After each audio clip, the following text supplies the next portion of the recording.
Lu pernah denger gak sih cerita serem, entah dari teman, keluarga, yang katanya pernah melihat hantu? Nah, gue juga pernah. Jadi, barusan ada teman gue cerita, katanya dia habis lihat hantu pas pulang kerja malam-malam. Kebetulan, malam itu malam Jumat. Dia melewati persawahan yang belum ada penerangannya, belum ada lampunya gitu. Pas di tengah jalan, dia nggak sengaja lihat spion motornya.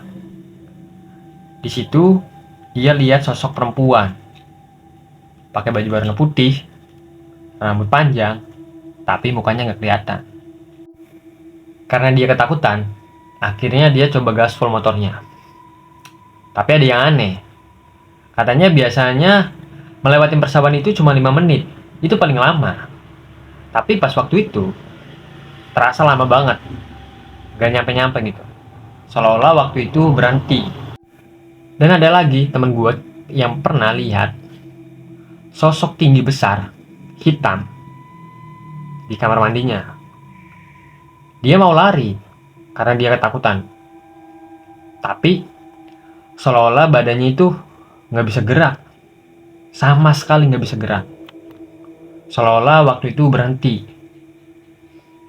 Dan setelah itu badannya normal kembali.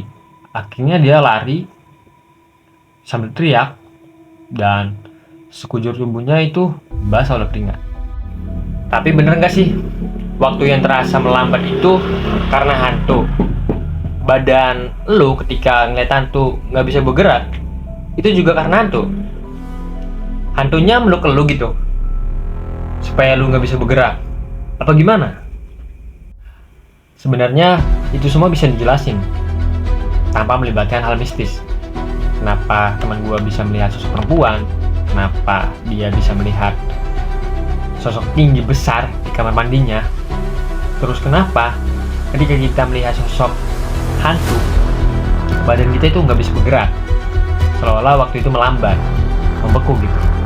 Itu semua bisa dijelasin tanpa hal mistis. Jadi, ketika kita ada di tempat gelap, mata kita melihat suatu objek itu jadi kabur, nggak jelas, karena minimnya penerangan. Sedangkan otak sangat benci ketidakpastian. Dan akhirnya otak merespon,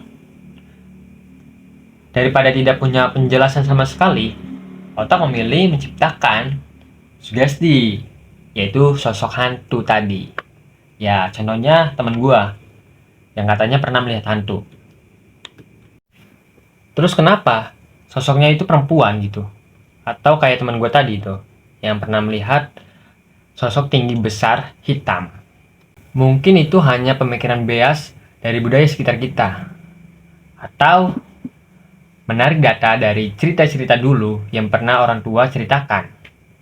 Bisa jadi dari referensi tontonan kita, seperti film, YouTube, yang memperlihatkan sosok-sosok tadi, yang tinggi besar, hitam, atau perempuan itu. Terus kenapa ketika kita melihat sosok itu, hantu, waktu itu terasa melambat? Sebenarnya cepat atau lambat itu hanya persoalan relativitas persepsi. Analoginya kayak gini. Ketika lu ada dalam kelas, pelajaran yang lu nggak sukai, waktu itu akan terasa melambat itu. Lu pengen cepet-cepet selesai, tapi lama banget, iya kan? Tapi akan terjadi sebaliknya ketika lu lagi pacaran. Waktu itu terasa sangat cepat. Karena dalam kondisi itu, ketika lu lagi pacaran, lu merasakan kenyamanan. Lu menikmati. Jadi seolah-olah waktu itu terasa cepat. Padahal kalau ada patokan gitu, lihat jam, sama gitu. Nggak cepat, nggak lambat. Sama aja, itu hanya persoalan relativitas persepsi. Jadi kesimpulannya, ketika kita melihat hantu, mungkin itu nyata secara rasa, tapi belum tentu nyata secara objektif. Karena itu hanya rekayasa biologis untuk bertahan hidup, bukan gangguan mistis.